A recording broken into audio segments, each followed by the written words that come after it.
Hi, this is Gary Kopp, Washington Township Trustee. Trustee compensation has spawned a recall campaign against two current trustees.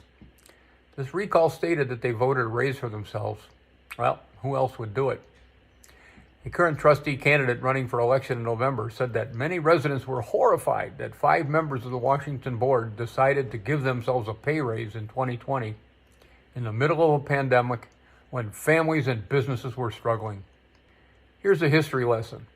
In all 4 years, from 2004 to 2008, the then Board of Trustees, of which this candidate was a member, voted themselves 3% raises each year.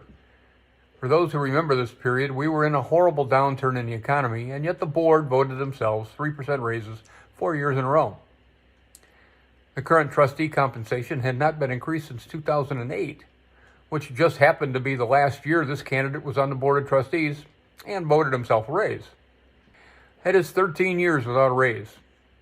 The current board, based on a comment from Peggy DeVos, decided, hey, let's take a look at the compensation.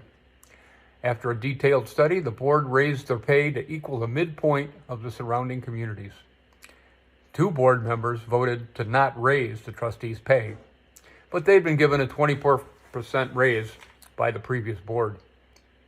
The total increase approved was $3,754 per year if all meetings were attended.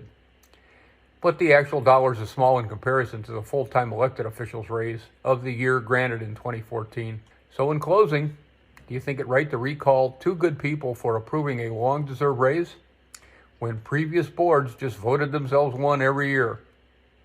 There was no recall then. So what's going on? Could this be political?